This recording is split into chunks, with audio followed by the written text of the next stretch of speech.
we just saw how it says the sons of the power, which in a way is not a bad translation, but it may be misinterpreted because of the title Elohim. The title in Hebrew, Elohim, which means powers, is used by Yahweh, of course, for all power comes from him, but also is used for angels and even for humans who have authority.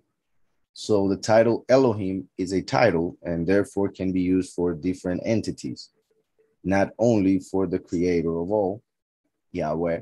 As we see in Genesis, for instance, it says, in the beginning, Elohim created the heavens and the earth.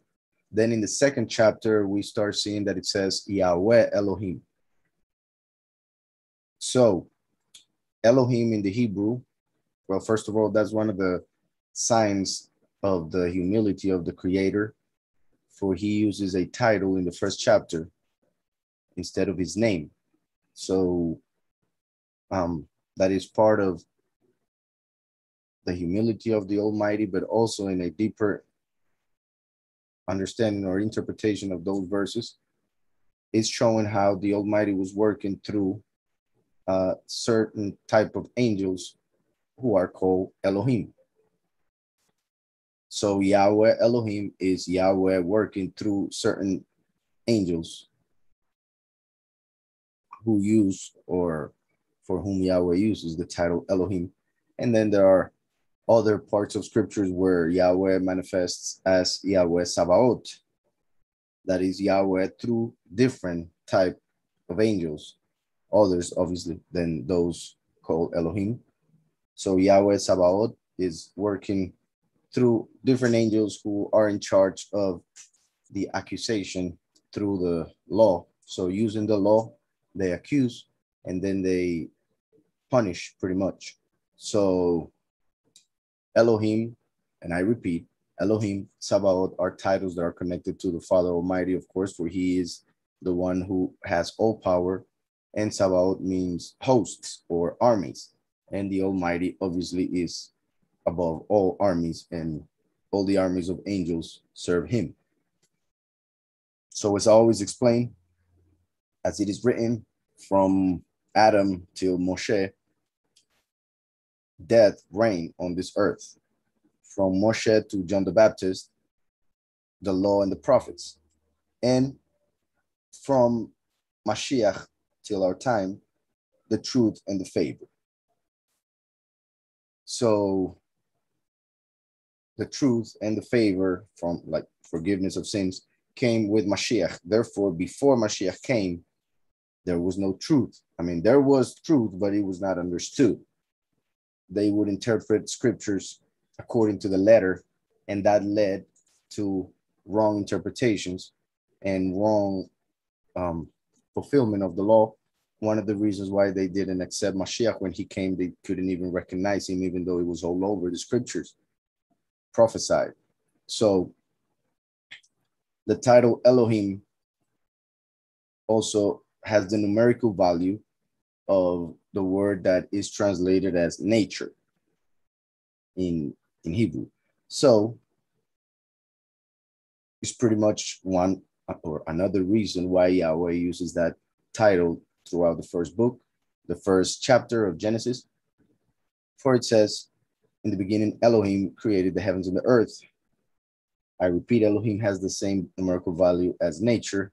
Therefore, all that is natural in this reality was created through the title Elohim.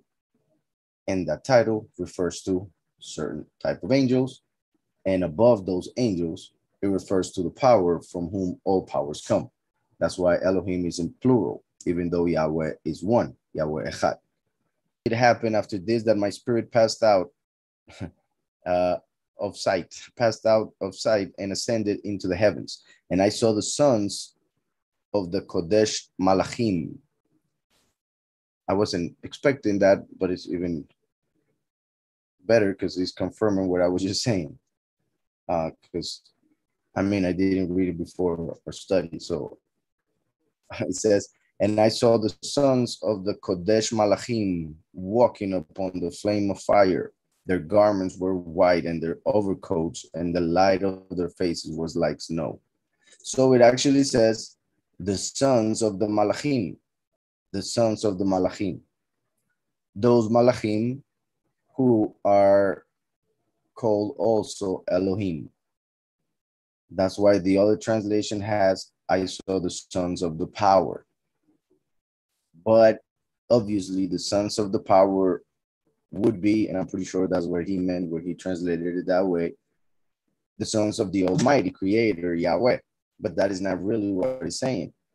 So that's why I wanted to show you this other translation, even though I thought it was going to say Elohim, but it just says Malachim, which I repeat is a confirmation still of what I was saying. And to understand it better, let's go to scriptures. Let's go to the book of Job. So it's saying here, so Yahweh of hosts is Yahweh himself working through the angels. Yeah, Yahweh of hosts is Yahweh using an army of angels. For there are different types of angels. Each angel has a different purpose, a different job. So when it says Yahweh Elohim is Yahweh through certain angels. When it says Yahweh Sabaoth is Yahweh through different type of angels. And like I was saying, and I didn't even finish it, when the scripture says that, well, it began with death ruling over this earth, then came the law and the prophets, and then the truth and the favor. We also see that throughout the Tanakh or the Old Testament. For we see first that it starts as Yahweh working through those angels called Elohim. Interestingly enough, one of those angels, actually the father of them, and I'm gonna have to explain a bunch of other things, but let me start again then. When Yahweh contracted his light in order to create space, reason why that space was in darkness when Elohim created the heavens and the earth. Within that darkness, within that space, Yahweh created an angel who would be the father of the rest of the angels. That angel had the face of a lion. That's why, and I'm getting ahead of myself, but scripture says that Satan is going around like a roaring lion looking for whom he may devour. For the first Satan had the shape of a lion. That's why the lion, whose image came from that angel, is the king of the jungle. We were made in the image of the Creator Almighty Yahweh, while the animals were made in the image of the of the angels. So, and just so you guys know, in Judaism, it is forbidden to even get into this subject. They are not allowed to even think or study about how this creation came to be and what was before verse 1 of Torah, Genesis 1. They believe that angels were created on the second day. And there are other opinions regarding that. And in Judaism, it is a sin pretty much to say that Yahweh used anything to make creation. We know that Yahweh created everything from nothing. That is true completely, of course. But to them, if Yahweh then made the angels do anything in creation, that to them is blasphemy. But kind of the issue that they have is that, like we have spoken before, to Judaism, there are 7 heavens. 7 heavens, and under those, earth. But when Yahushua came, he said that he came from way above those heavens.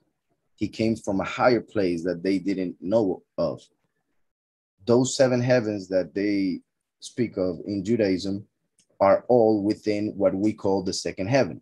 For in the New Covenant, we read about Paul, who was taken to the 3rd heaven. And that 3rd heaven is when we separate Yahweh as the third, the place of the angels as the second, and the firmament where the stars, the luminaries are, as the first, what we see. So the first is what humans see, the heavens of this reality. Above that heaven is the second heaven, the heaven of the angels, which has 7 divisions. And then above it is the Most High, Yahweh, the third heaven. So in the Gnostic books, that third heaven that we find in the New Covenant is the 8th. And it's talked about as the 8th heaven because it is the one above the 7 that Judaism would speak about. So I hope I'm not confusing anybody. If we see it in the simplest way, there are 3 heavens, that of the Father, that of the angels, and that of the humans. Those 3 realities. These 2 realities are within this reality because Yahweh is the one who has everything within him, for he contracted himself in order to create space. So space is within him. And that's why in Judaism, he's called Hamakom, which means the place. Yahweh himself is the place in which everything is. And I would say, because if that were not the case, then the place where he would be greater than him, for he would be able to contain him. Yet instead, it is him who contains all things, as it is also written. So for Judaism, it is, well, because of the commandments of men, they forbid students from reading anything other than the Talmud, and even sometimes scriptures, for they don't allow people to read, for instance, Daniel 9 and calculate the times, for they would understand that Mashiach is Yahushua. As well, Isaiah 53, they give a different opinion. Ever since Mashiach came, they changed the interpretation of it.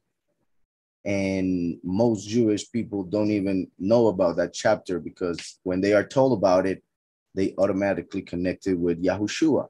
So since they would realize that they killed and rejected Mashiach, they are forbidden from reading those parts of scriptures.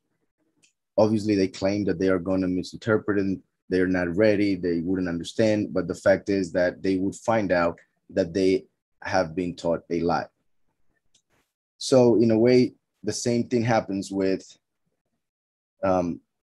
looking into Genesis and having the angels as a medium through which the Almighty made certain things. Like, for instance, nature. Like I was saying, nature and Elohim, same numerical value. So just like a king, for Yahweh is king, it is written, just like a king, if he wants to do something, let's say a bridge, he doesn't have to go and actually work on the bridge. He says the word, he gives all the materials with his whatever power he has, riches or whatever, he gets the materials, he gets his people, those who serve him, which when it comes to a monarch, he is pretty much the owner of the people. The people of the kingdom are the people of the king, so he can do whatever he wants with them, just like Yahweh himself said it when the people of Israel were asking for a king. Yahweh told them, you don't know what you're asking for. He's going to be able to do whatever he wants with you and with your children. And they still said, we want it like the other nations. So a king says the word, gives the materials, and his people get the materials, go and work, make the bridge, and that bridge was made by the king. So the king can say, that bridge, I made it. Because he gave the order, he gave anything that was needed. The same can be said of the Creator Almighty. Yahweh gave life, gave spirit, created matter, created angels, gave the word for everything was made through the word, as it is written in the book of John. And the word is Mashiach, Yahushua. So everything was made through the word, just like when a king says a word and his word is done because he's king. So Yahweh, through his word, made everything. I want to make that clear. That's how it happened. Yes. But when it comes to matter, this reality of matter, it was given shape through certain angels. That is also a reason why it is written that we are going to be given bodies that were not made by hands. So by saying that, Paul is saying that these bodies were made by hands. In the Gnostic books, we read about the angels, and there are other books that are not found yet, but they are made reference of, talking about the actual angels who had to do with, for instance, it is written that Ariel, the first angel, was the one involved with making the brain. And then other angels, the right hand, other one, the left hand, the fingers, the skin, the veins, in every single part was pretty much as a job for a certain angel. That is one of the reasons why also angels would have the idea that they had more power over us than they should, not understanding that it was all coming from the Father, from the Ruach. I hope nobody's getting confused. I'm going to explain a little bit more. So when we see in the Old Testament that Yahweh Elohim would manifest, it was Yahweh through certain angels. We actually see it. He would manifest, he would speak, the scripture would speak of him, yet people were speaking to an angel. So people get confused, and they used to get confused back in the day, and they would think that the angel was the creator himself. So they would worship the angel, and they would get in trouble. For that's how a lot of idolatry began. And a lot of angels desired that worship, and they ended up taking it for themselves, and that's why they became fallen. Then after Yahweh manifests as Yahweh Elohim, he starts manifesting throughout the first half of the prophets as Yahweh Sabaoth. And that is when we see the punishments going on his people and also the nations. When they would be evil, Yahweh Sabaoth would manifest and bring vengeance.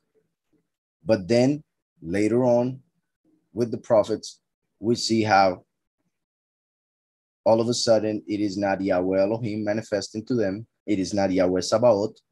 It is Dabar Yahweh, which means the word of Yahweh. That is Yahweh manifesting himself directly through his son, Mashiach, the word, before he came in the flesh. So that's the process that we see throughout the Old Testament, the Tanakh, before Mashiach came and got in the flesh. And John tells us that is the word. In Job 1, verse 6, it says, and the day came to be that the sons of Elohim came to present themselves before Yahweh. So a lot of people believe, because of the misunderstanding regarding the title Elohim, that these are the sons of Yahweh, but that's not what the scriptures are saying. In fact, look how in the same verse it says, and the day came to be that the sons of Elohim came to present themselves before Yahweh. Why doesn't it say the sons of Elohim came to present themselves before Elohim, or the sons of Yahweh came to present themselves before Yahweh? It says the sons of Elohim came to Yahweh. So that is there is a difference right there. And Satan also came among them. So Satan was one of the sons of Elohim. Was one of these that came to present himself before Yahweh. Yahweh remains hidden even to the angels. So there was an angel representing him before the angels. So they would come before that angel, that main angel, who would speak to them as Yahweh himself. Just like, for instance, Moshe. We see in the book of Exodus that Yahweh made Moshe to be his representative before the people. So Moshe was as Elohim to the people. And it is written in the book of Exodus. As I was saying earlier, Yahweh contracted his light, then space was created and it was filled with darkness. Within darkness, an angel, the first angel, was created, Ariel, which means the lion of the mighty one, for his shape was that of a lion. Since he was in darkness, he didn't realize that there was a light that was above him and greater than him. So because of that darkness, that angel thought that he was all that there was. He thought he was the power. Through the Ruach of Yahweh, Yahweh would do things, create things within that second heaven that he just created, space, let's call it. And that angel would think that all those things were coming from him and that he was the actual creator of all those things. Several angels came from him, first 7, then other 7, and then a bunch of others. But the first 7, whose names are given in the Gnostic books, those first 7 that he had, amongst those was Halel, who eventually became Lucifer. So Halel is a son of the first angel, Ariel. Eventually, that first angel, since he thought that he was the only mighty one, said certain things that he wasn't supposed to say. Well, in the sense of he wasn't, when it comes to his point of view, of course, he wasn't supposed to act that way, so he was punished. But obviously, Yahweh knew everything that was going to happen, so in a way, he was supposed to feel that part. For he became the left. When he became evil, Yahweh placed him on the left, and he chose one of his children, Halel, and placed them on the right. For when Yahweh revealed himself as the light, Halel saw the light and praised the light for judging his father as evil for what he had done. So because of that praise, he was given a little bit of light. And that is when he became Lucifer, meaning he who bears the light. He became the angel who had light from the Creator Almighty, and therefore he became the leader of the angels at that moment when his father was taken to the left. The envy that first angel felt when he saw his child getting his power and even greater power, that envy gave birth to death. So death came from that first angel. That is why the first part of history, death ruled. And that is why the title Elohim is used throughout that same part. Then comes he who would accuse with the law of the right. And that would use, that angel would use the title Sabaoth. And then came Mashiach from the middle and the top. So left and right, Samael and Halel. Also, Ariel, when he rebelled, he became Samael. So his name was changed, for he was no longer a pet for the Creator. He became the mighty one who would blind the people. He became the poison of humanity, for death came from him, which are the meanings that are given to the name Samael: poison of Elohim, the blind Elohim. So left as wickedness, right as justice, but became accusation. And then the middle is where Mashiach came with mercy and truth. When we read in the book of Job, we see that the sons of Elohim, not the sons of Yahweh, the sons of Elohim came to present themselves before Yahweh. And Satan also came among them.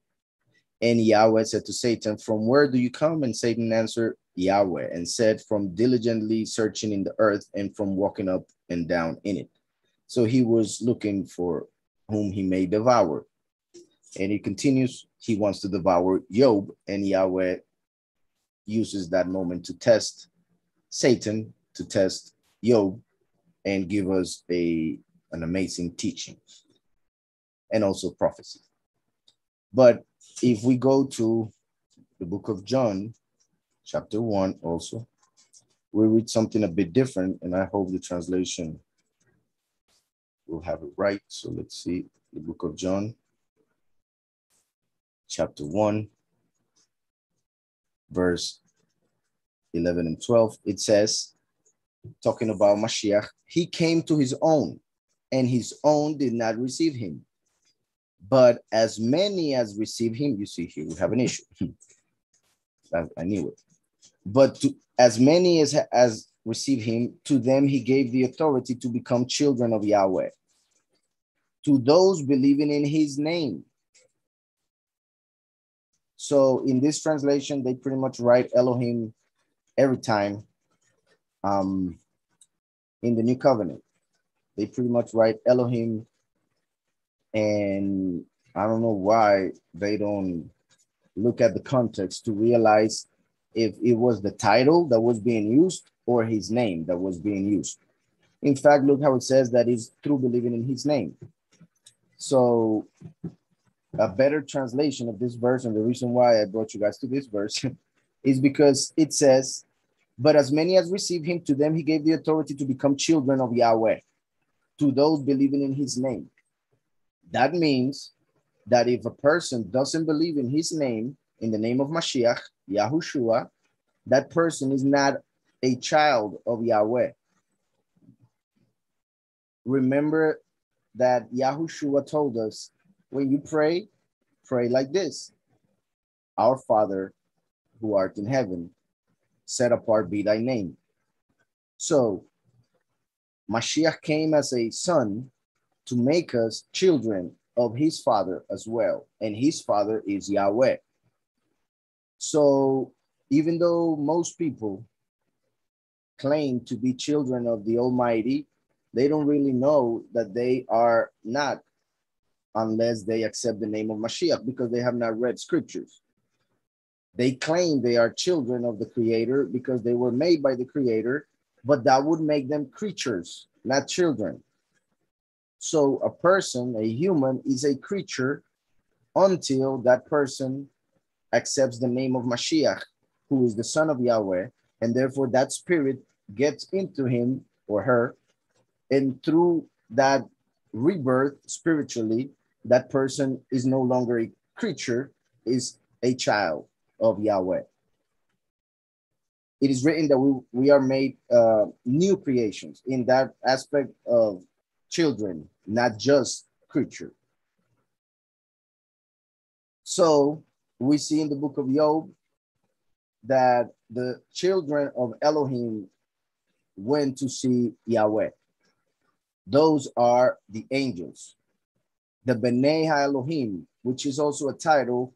And let me go to Genesis 6.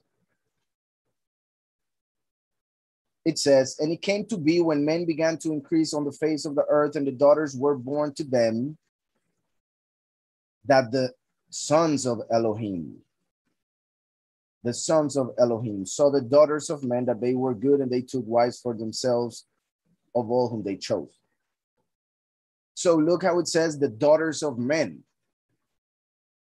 Why wouldn't it say the daughters of Elohim if they were also children of Elohim, like most people believe?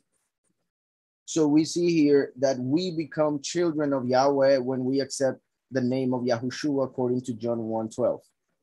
That's very important. It is one thing to be a child of Elohim and another to be a child of Yahweh. A child of Elohim, a son of Elohim, is an angel. A son of Yahweh is a human made in his likeness and image who accepts the name of the Messiah and obviously him as Savior.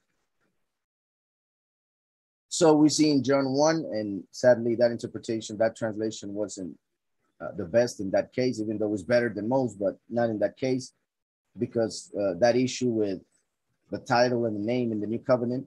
So we see throughout the old covenant, the Old Testament, that never are humans called children of Elohim or children of Yahweh. Never. We are, back then, creatures. the sons of Adam. That's it. The title, sons of Elohim, is always used referring to the angels, as here in Genesis 6:2 and in Job 1:6 that we just read. When we accept Mashiach, we become children of Yahweh. That's why Yahushua himself came as the son to make us children.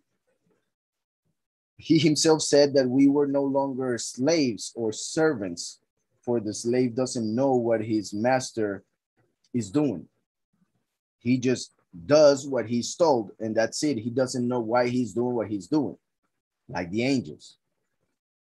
But through Mashiach, we became children. And in that context that I was mentioning, it refers to us as friends. But remember that a friend is pretty much a person who is similar to the friend. So when Yahweh called Abraham his friend, he was raising him up and placing him as his equal, which is amazing, showing the humility of the Creator. And also that was part of the things that angels did not like. They couldn't understand and still cannot how Yahweh loves us so much and is so close to us, and we're so willing even to forgive our sins, while the angels actually wanted to destroy us for our sins. Starting with that angel from the right, who became the accuser, Halel. So with the law, he accuses humanity. Mashiach came to fulfill the law, to free us from that accusation of that angel. So in the new covenant, John 1 says, we become children of Yahweh through our belief in the name of Mashiach. That's why Mashiach tells us that he made us friends. He made us sons of Yahweh. And he told us, when you pray, pray, Father who are in heaven. And that is very important, because before Mashiach said that prayer, people would only call Yahweh King. They could not see him as Father. That was way too close of a relationship for humans to dare to call upon the Almighty as their Father. So before Mashiach, they would say, in one of the prayers that is repeated a lot in Judaism, is Baruch Atah Yahweh Eloheinu, Melech Haolam. I share keep channel and it continues, but a lot of the prayers in Judaism begin like that. Baruch Atah Yahweh. Well, they don't say Yahweh, they say Adonai, but it should be Yahweh.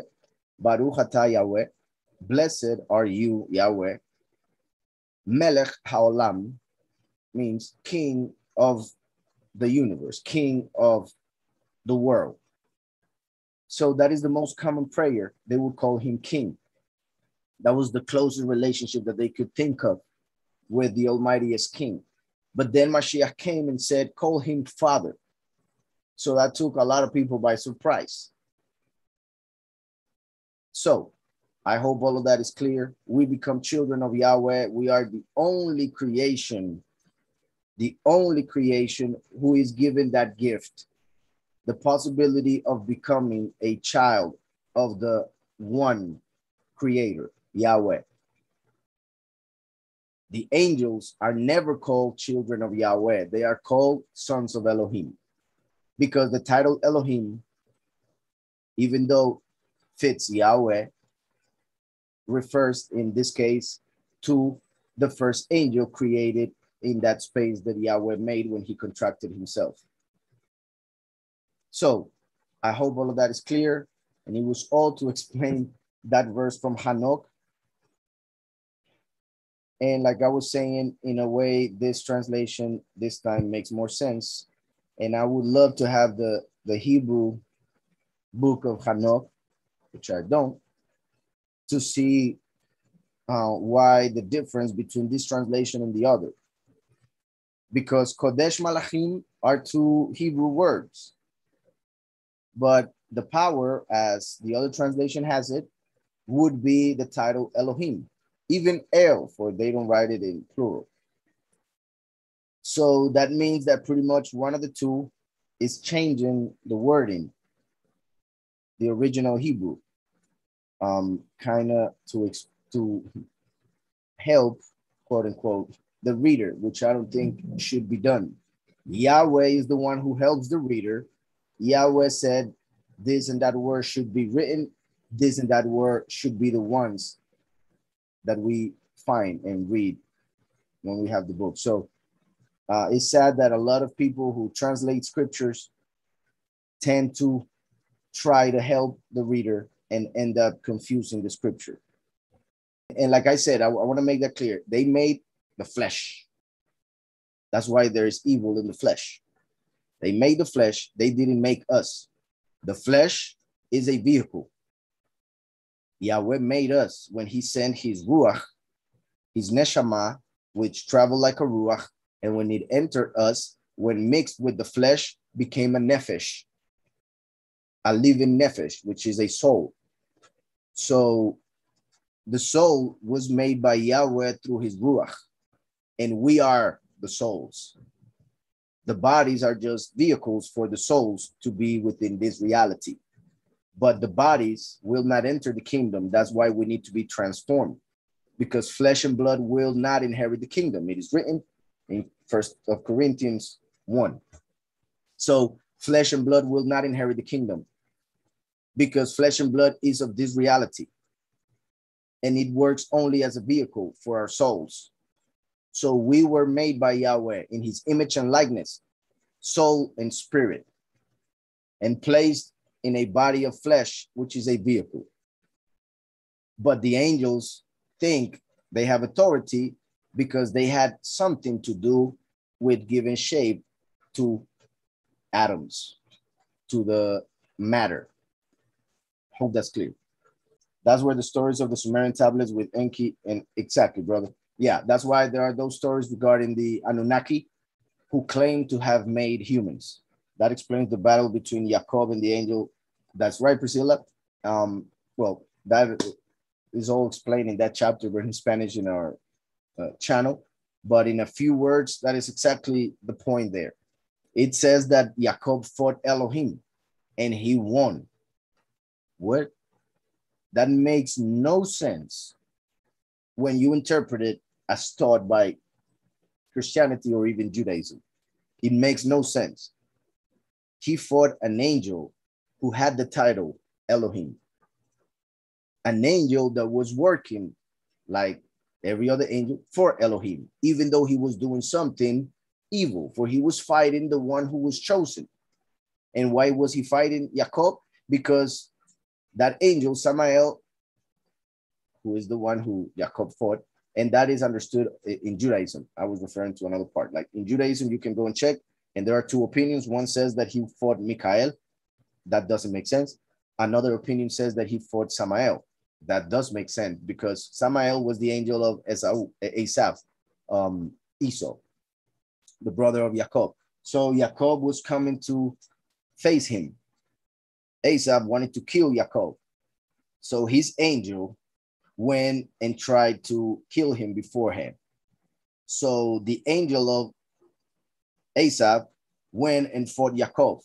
Jacob fought the angel and was able to beat him. Then when the angel left, Jacob comes and finds Esau. And Jacob says in the next chapter after that fight, he tells them, I have seen your face like the face of Elohim. That means I just fought Elohim and he looked just like you. Amongst other things, there are other interpretations for that, but that is one that is very important. And as we see in the New Covenant, the angels that Yahweh placed to protect us, the angel that protects a person has the same face of that person. So that's why the angel of Asaph just looked just like Asaph. And that is why when Peter was released from prison and he came to look for the disciples, he knocked on the door. A lady came to see, and he saw Peter, and she was so excited that she didn't open the door. She went and told everybody, but they knew that Peter was in jail, so they said it must be his angel. But then they realized it was actually Peter who was released by the angel. So right there we see that angels have the same face of the person they protect or guard. So that's why Esav's Malach had his own face. And that's why Yaakov said to Esav, I just seen your face like the face of Elohim. So in that chapter, we see how, in that fight, we see how Elohim is a title that was used even by Samael, who happens to be a Satan. And that's why that Elohim came down and fought Yaakov. And that's how Yaakov was able to beat him, because he wasn't Yahweh. Obviously, no one can beat Yahweh.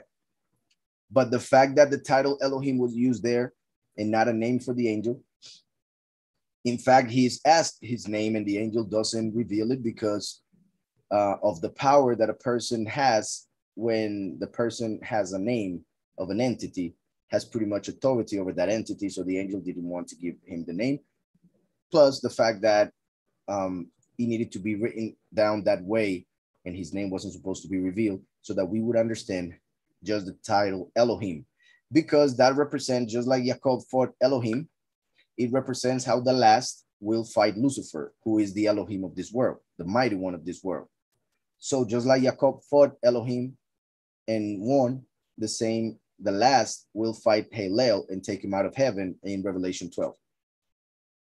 Hope that's clear. Exodus 4:22-23 says that Israel is his firstborn son. Is that a foreshadow of Yahushua?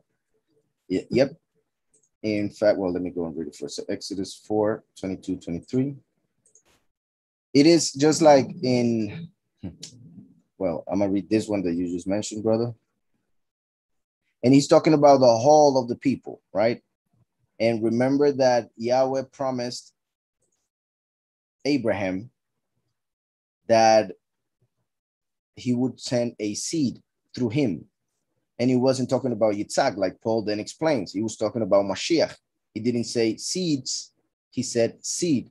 So it was the fact that Mashiach, his son, would come from Israel, from the people of Israel. So Yahweh refers to the whole of the people as his child, because his child would come from that people. And we see that in prophecy even, and well, as a prophecy, because when Mashiach was born and Herod wanted to kill him, and he sent people to kill the children of 2 years and under from Bethlehem, Yahweh told Joseph to take Mashiach to Egypt. And then when those who were seeking his life were not doing it anymore, Yahweh told Joseph, all right, get up and go back to Israel. And that was, as it was written, to fulfill the fact that it was said that Yahweh called his son from Egypt. So to Jewish people, the fact that Yahweh called his son from Egypt is referring simply to them as children. And that is kind of hypocritical also, because they wanted to stone Mashiach for saying he was a son of Yahweh. Yet in other cases, they would interpret that they were children of Yahweh.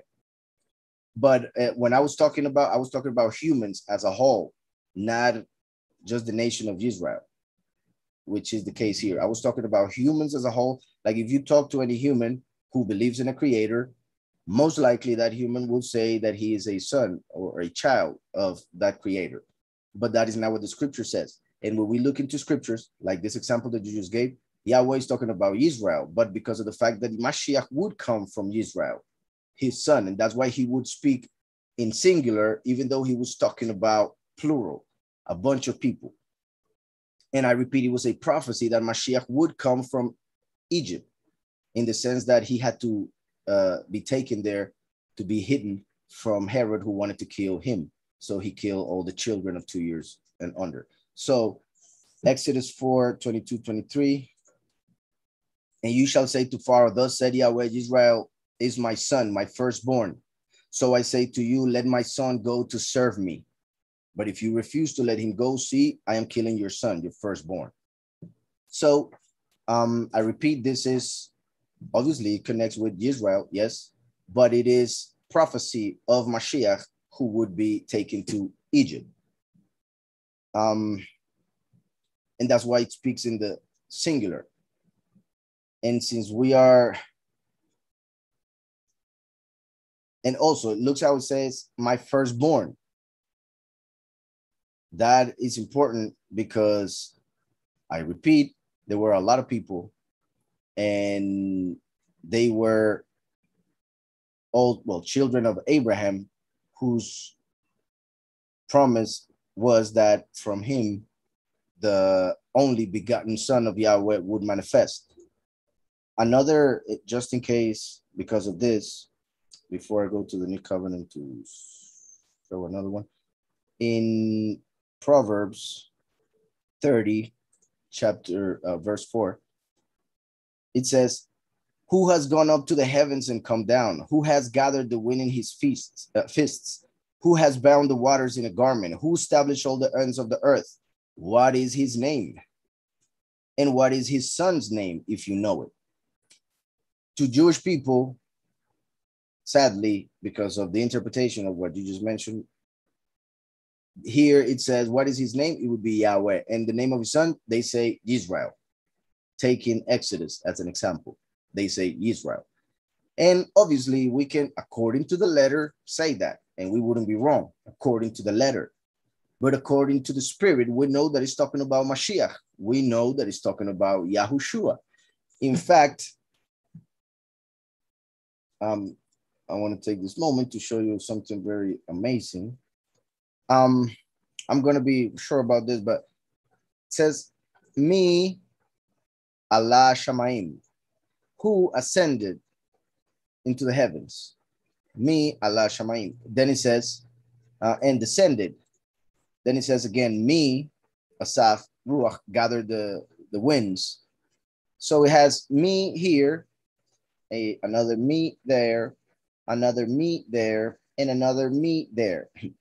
The word me in Hebrew means who. Who.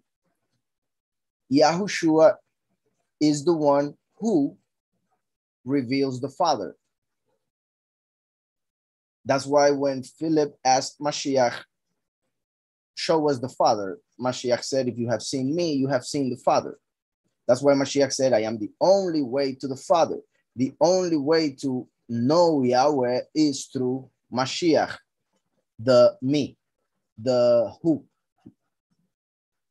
Mashiach came in the 4th millennium, for he came as the light of the world, who was made in the 4th day of creation. That's why the word me appears 4 times in this verse. Who. Then it asks ma, once there and another ma. I mean, that was not it. Give me a second. Yeah, one there and the other one here. So there's one me here. That will be the 1st millennium, 2nd millennium, 3rd millennium, 4th millennium, when the me revealed himself, when the who revealed himself to show us who is the Father. After that, there will be 2 millenniums until the end for the second coming to happen. And that's why after those 4 me's, we had one ma and another one here. So we have 6 millenniums represented by 4 me's and 2 ma's. The word ma means what? What? So the first reveals who is the Father. The last reveals what he said. So that's why the first is wisdom. The last is understanding. First and last, me and ma, who and what. 4 millenniums for the coming of the me, 2 millenniums for the coming of the ma. Ma has the numerical value of 40 plus 5. So 45, which is the numerical value of Adam. That's why the last is the son of Adam, the son of Ma. But that wasn't it. What I wanted to show you. I mean, there are other things that we find they're very, very interesting. But what I want to show you is this right here. Look how it says Ma Shemo. Ma Shemo, right? What is his name? That's what that means. What is his name? So let's go to the translator and let's write here Ma Shemo. Mem Hey, that's what? Shem, that's name. And the Vav of his, what is his name, right? So you can see there, what is his name, right? Now look at this. We have 40, according to the numerical values of the letters. 40 plus 5 plus 300 plus 40 plus 6. So 385.91. Just did it in my head. Hopefully you understood what I just did, right? That will be the numerical value of the words Ma Shemo. What is his name? If we write the name of the Messiah, Yahushua, that's how they write it, of course, but you know, that's the name of the Messiah. Look how, if you write that, they already write Yahweh. But once you place the shin, they change it. So Yahushua, this is 10, the Yud, this is 5, this is 6, this is 300, this is 70. If you add up each of the letters of Yahushua, you have 391. Here we have 370, 380, plus 11, 391. So in the words, what is his name? We have his name. The numerical value of Ma Shemo is the same numerical value of Yahushua. So through the question, we receive the answer. And if you add, because after Ma Shemo, it says Uma Shemo, because he asked what is his name and the name of his son. If we add the Vav, that would take us to 97, which is the other numerical value of the name when the name appears with two Vavs, which represents the second coming. That would be 297. So we find both numerical values in that verse. So the verse is actually revealing the name itself through the numerical value.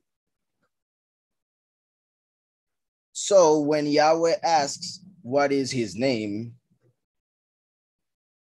Who has gone up to the heavens and come down? Mashiach himself said he is the only one. He said that Eliyahu didn't go to the heavens. He said that Hanok didn't go to the heavens. Even Moshe didn't go to the heavens. Mashiach himself said that no one has seen the face of Yahweh. So who did Moshe see? An angel. For Yahushua said, no one has gone up to the heavens. No one has seen the Father. That was one of the reasons Pharisees hated him, because they were like, you are going against scriptures. Moshe spoke with him face to face. Hanok was taken to heaven. Yahushua was telling them he was not taken to the highest heaven.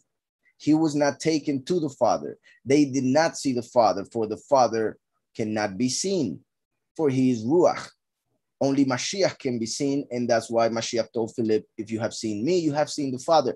That is the closest thing you will get to seeing the Almighty Creator through his Son.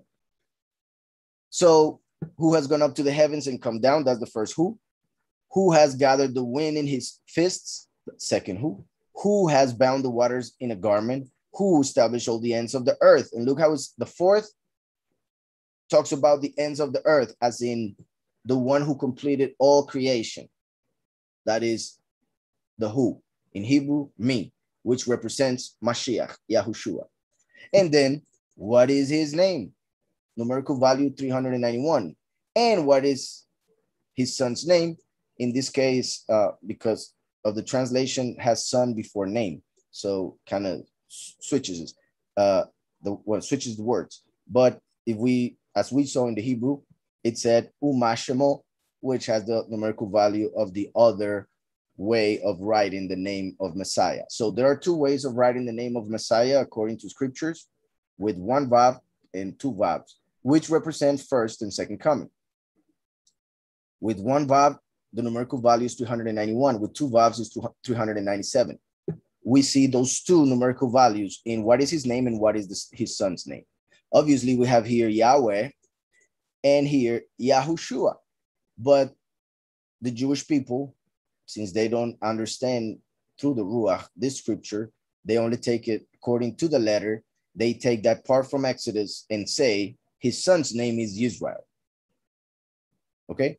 But like I was saying, I just want to make that clear. When I was talking about nowhere in scripture does it say that humans are children of Yahweh.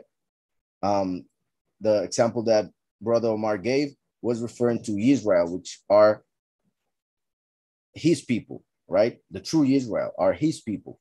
But still, the fact that he called them singular firstborn is because his firstborn, Mashiach, would come from the seed of Yaakov through Yehudah. So I hope that's clear. And the other part that I wanted to show regarding how Mashiach was taken from Egypt. Matthew 2:15. It said, well, I'm going to read from 14. And rising up, he took the child. Well, I'm going to take it back. Verse 13, 12. And having been warned in a dream that they should not return to Herod, they departed from their own country by another way. And when they had left, see, a messenger of Yahweh appeared to Joseph in a dream, saying, arise, take the child and his mother, and flee to Mizraim, Egypt, and remain there until I bring you word from for Herod is about to seek the child to destroy him. And rising up, he took the child and his mother by night and departed for Mizraim, and remained there until the death of Herod, to fulfill what was spoken by Yahweh through the prophet, saying, out of Mizraim I have called my son. So when he told Moshe, go and bring my son from Egypt, it was a prophecy that Mashiach himself would be taken to Egypt. That's why the prophet, Matthew is saying it here. So you see how, can you see the reference, the comment? It says Exodus 4:22-23, which is exactly the verses that you told me about, Omar. So it was a prophecy of Mashiach as the son. Hope that's clear.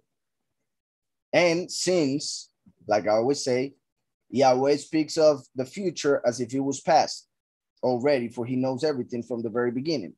Therefore, his people would become his children through Mashiach, his firstborn son. So in a way, it's not wrong, of course, but the only way that Israel can become the children of Yahweh is through the belief in the name of his son, his firstborn son, Yahushua, as we saw in John 1:12. Hope that's clear. But nowadays, they do call Adonai as their father, right? In a son, in an interview, I heard you say Abba. Yeah, they do so, but because focusing on those interpretations that we just talked about, of then seeing him, I repeat, it was kind of like part of the leaven of the Pharisees, because even in that time, they told Mashiach that they were the children, but then they would reject Mashiach for saying that he was the son.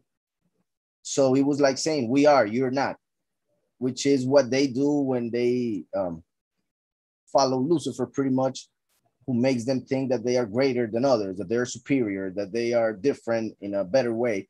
And that's why they write in the Talmud all the things that they write about. But my point was that they never understood really, even though they would say it and hope it, they would hope to be that, they didn't really believe it, for they saw a contradiction when Mashiach claimed it regarding himself. They saw an issue with that. So they would, some of them, claim to be children of, but didn't really understand it or feel it. Because one thing is to, like, let's say, like, for instance, I guess this is a perfect example. We just read in the Spanish study how it said in Isaiah, these people honor me with their mouths, with their lips, but their heart is far away from me. And the fear of Elohim is just a commandment taught by men, a commandment of men, which is according to the interpretation of the letter, not of the spirit. So Yahweh was telling them, you really don't believe in me. You claim you do, but you don't. You say it with your mouth, but in your heart, you're far away.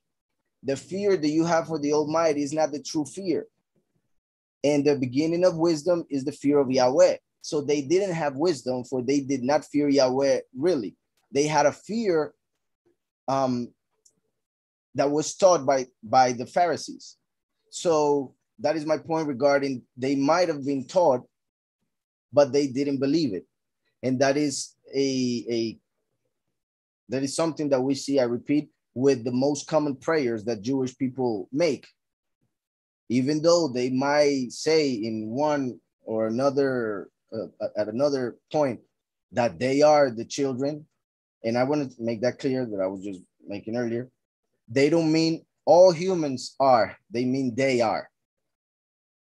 And that's why when Mashiach came and said, I am also, or I am the only one really, they wanted to kill him, because he, being the light, was able to show that they were not children of Yahweh. And in fact, in John, let me go to the book of John.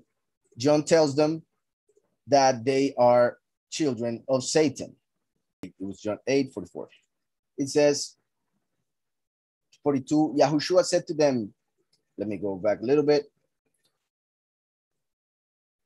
But now you seek to kill me, a man who has spoken to you the truth, which I heard from Elohim. Abraham did not do this. You do the works of your father. Then they said to him, we were not born of whoring. We have one father, Elohim. So we see there, and I repeat, it was just the Pharisees, or in this case, the Jewish people who rejected Mashiach, claiming that they were children of Yahweh. In the Talmud, you can read that to them, the Goyim, the Gentiles, are just animals in human form. They take it according to the letter. Once again, I was mentioning how the actions of a person make that person spiritually an animal because of what he follows. But since in Judaism, they only understood the letter, to them, only they are children, while the other humans are animals in human form. I hope that's understood. What I meant earlier was referring to all humans as children. In John, we see that none are children. So even the Jewish people here were wrong. They just had a misinterpretation because of Exodus 4, what we just read, 4:22 and 23. So Yahushua revealed to them, you do the works of your father. So they do have a father, a spiritual father, but it's not the same father of Mashiach, and it is not the one that they thought they had. Then they said to him, we were not born of whoring. We have one father, Elohim. Through this verse, we can see what they meant by having Elohim as their father. They didn't mean that they came from Elohim directly. They meant they came from Abraham, Yitzhak, and Yaakov according to the law. And therefore, because of being born through marriage according to the law, they would claim that their father was Elohim. I hope, and that's why the Gentiles would not be children of Elohim, because they were not under the law. And many of them would be born outside of marriage. So according to them, because of the law, they were as animals. They were not children of Elohim. So you do the works of your father. Then they said to him, we were not born of whoring. We have one father, Elohim. So look how they are talking really about being born of a woman, just not a whore. To them, that was enough to be a child of Elohim. So they were not understanding or talking in the same sense that we are referring to, or that at least I'm referring to, as us being children of Yahweh by being born again through his Ruach. So we were not born of whoring. We have one father, Elohim. Yahushua said to them, if Elohim were your father, you would love me, right? Just like we love him because we love Mashiach. Through him, we become children of Yahweh. So if we are brethren, we must love each other. So it was just logical was what Mashiach was telling them. If Elohim were your father, you would love me. Now, I say Elohim in this case because the Pharisees would not use the name Yahweh, so most likely they were using Elohim to refer to the Most High. So Mashiach said, if Elohim were your father, you would love me, for I came forth from Elohim, and I am here. For I have not come of myself, but he sent me. Why do you not know what I say? This is key. Why do you not know what I say? The reason was because they were under an angel who wouldn't be able to give them understanding of the words of Yahweh, for it was only according to the letter what they received from that angel. So Mashiach asked, why do you not know what I say? Because you are unable to hear my word. They were able to hear the words. They were not able to understand his words. And that's what he meant by you are unable to hear my word. Because of their beliefs. So why do you not know what I say? Because you are unable to hear my word. You are of your father, the devil. You are of your father, the devil. So they had a spiritual father. They just had it wrong. They thought that the devil was the Most High. But Yahushua told them, you're wrong. You're actually children of an angel. You are of your father, the devil, and the desires of your father you wish to do.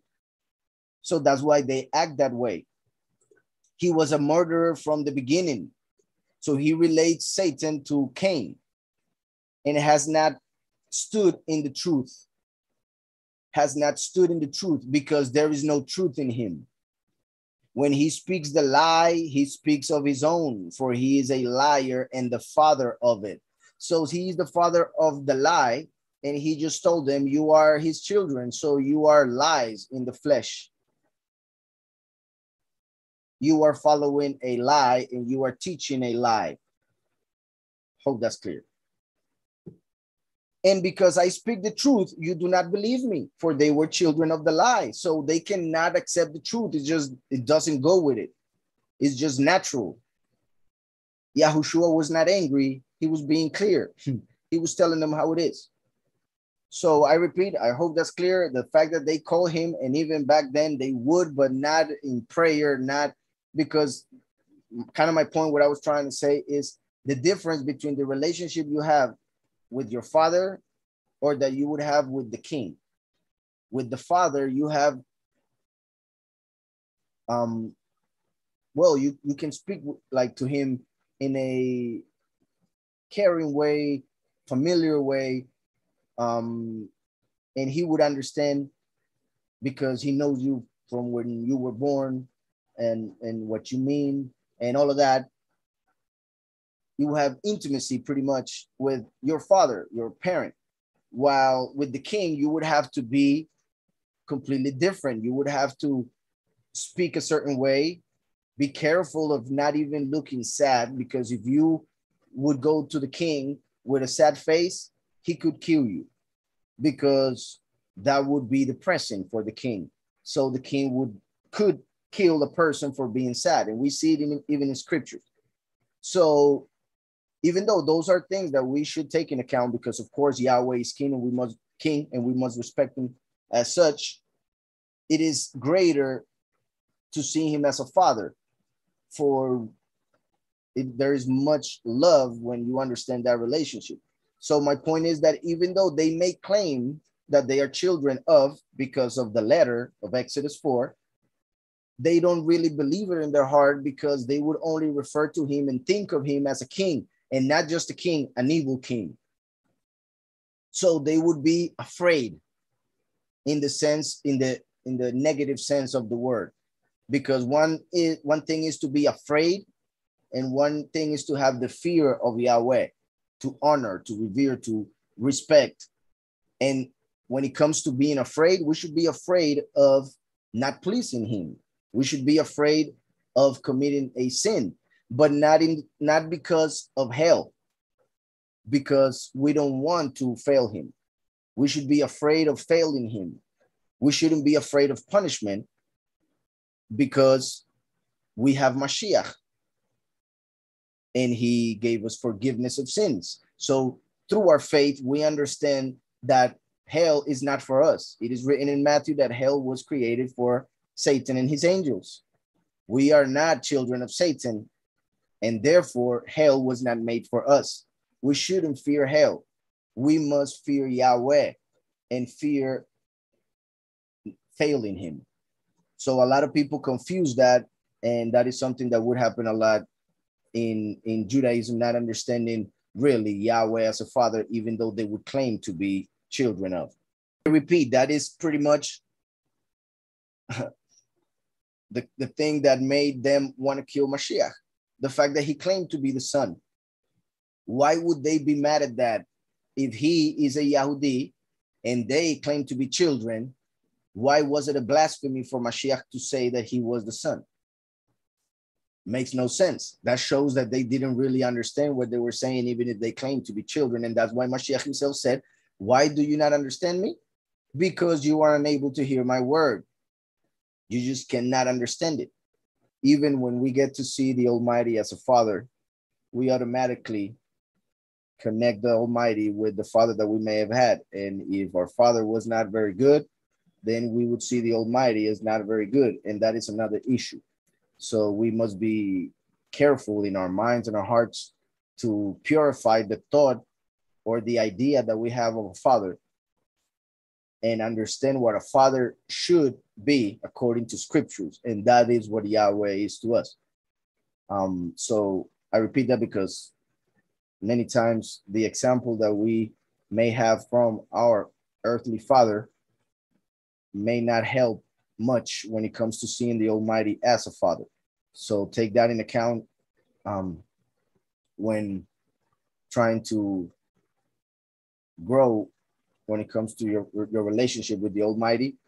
And you're like, when you are in prayer and all of that, ask him to show you what a true father is, and ask him. And I don't know anything about your father, so I'm not talking about your father specifically. I'm talking about all parents, right? So just ask him to reveal himself to you as your father, as the true father and a good and real father. That is one of the reasons why Satan has made sure that a lot of people don't have parents nowadays, and well, fathers, because it is common for people to be raised by their mothers, and no matter how much a mother tries, she cannot fill the shoes of a father, just like a father cannot fill the shoes of a mother. So they may be able to provide everything thanks to the Father Almighty Creator, but there are certain things that they can just not do. So men, and I use men in this case because we needed the example of a male figure in the house, and if that male figure left, we lack that. And then when the Almighty comes to reveal himself as the Father, we're like, so what is that? So keep that in mind. That is one of the reasons why Satan has made sure that a lot of households don't have a father, so that we cannot understand really what Yahweh as a father is. All things are for the good of those who love Yahweh. So no matter what you were taught, it will help you to reach the Father and see him in a certain way. But there's always much to learn, of course, regarding our relationship with him and how much he loves us and how good he is, unlike a earthly father or earthly king or earthly military general or whatever.